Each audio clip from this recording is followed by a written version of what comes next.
Welcome to a new video, and today we'll be looking at the new, well, not new, but for me it would be new lens. So this lens is a 200 to 600mm lens from Sony. Now we had looked at the 70 to 200mm lens from Sony, but because we're doing wildlife photography, yeah, it's kind of strange to have a close range lens or mid-range lens, smallish lens range, than a long range lens. So let's go take a look at that. So we have the full frame lens, 200 to 600mm F5.6 to 6.3 OSS lens from Sony. Now I've taken it out of its initial boxing, which was kind of hard to actually take off, and I've thrown it just like there, and it was kind of hard, so I've actually scratched the box, the Sony box, so that kind of sucks. Haven't opened it yet. So what does it come with? It comes with what looks to be a lens like case type thing. I don't know.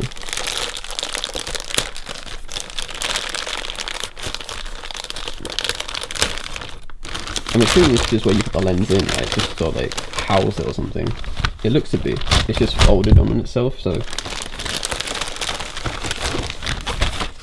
this is just where you would store the lens. Is it that big? The heck?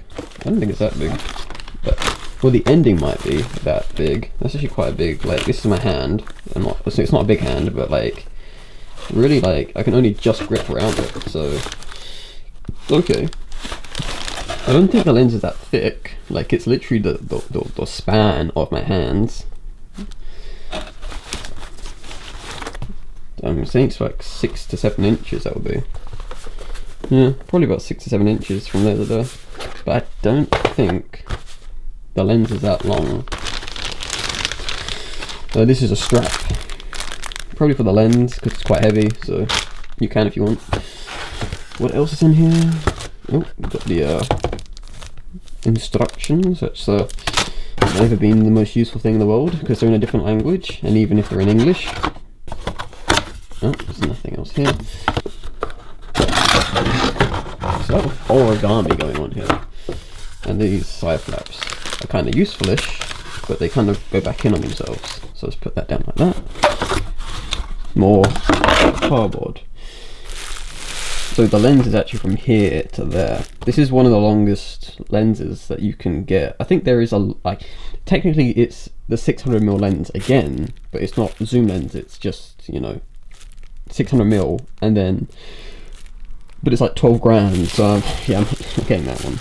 This has got some heft to it. This is quite heavy. This is, I don't know, like at least 2 kilograms or something. A kilogram to 2 kilograms. That's yeah, that's quite long. That's, and now that I look at it with the box, yeah, that's making a bit of sense. It's got like some girth to it. Yeah, this is actually thicker than the other lens. The other lens is not as thick as this because it only goes about so far and it gets thicker at the end.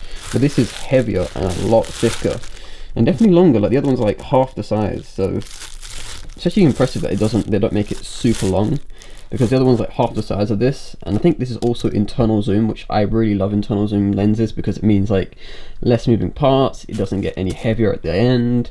It also means like, you know, anything moving means it could like trigger the animals to run away. Like, it just makes sure that you're not going to like miss or cause any sort of issues when taking the photo. We've got the very, Jesus, what's this attached to?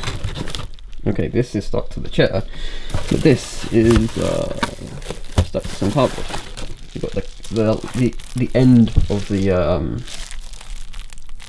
so you put this on the very end of your lens. I actually never use these, and I always forget what they're called. I always call them like lens caps or something, but it's not what they're called. I know what they're used for, I just don't know what they're called again. So yeah, I don't tend to use them, though you should. It protects the end of the lens generally, helps with other issues as well, like sun flare and everything else, but I don't tend to use it. But I might use it today, but might not, I don't know, depends what I feel.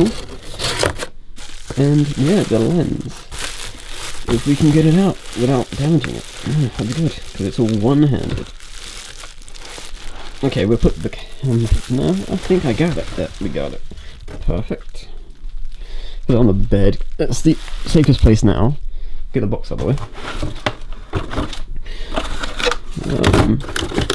Okay, we can put stuff back. If you had the camera on the other end, it would actually balance, but it actually doesn't have the camera on the other end, so we'll just do it like this. Let's see that. It was a bit dull down here, isn't it? But that's yeah, it's pretty big head at the end.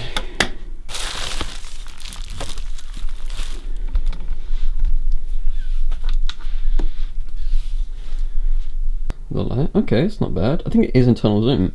So internal zoom means, as it suggests, it will zoom internally and there should be nothing moving, as you can see, physically outside.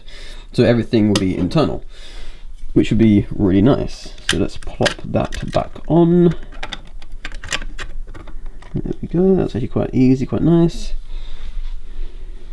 Okay, I'm just going to rest the camera here for a second. So zoom should be here, so you can see right there it says 200 to 600mm.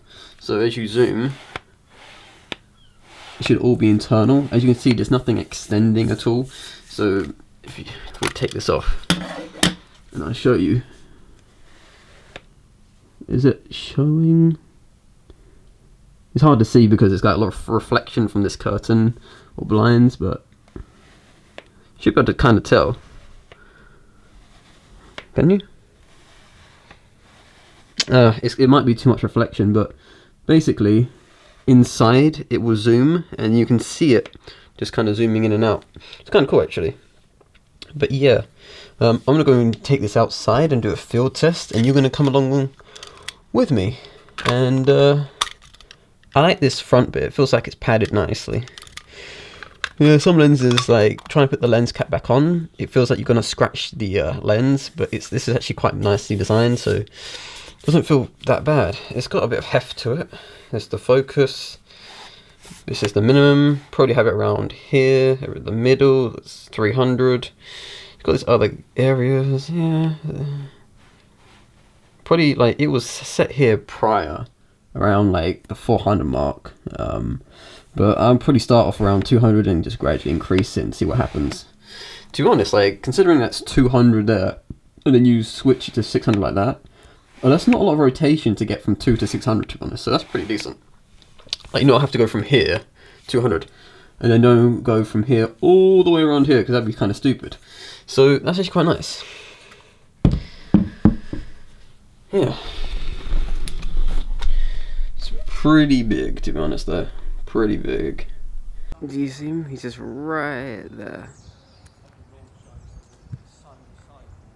A little squirrel in his little hat.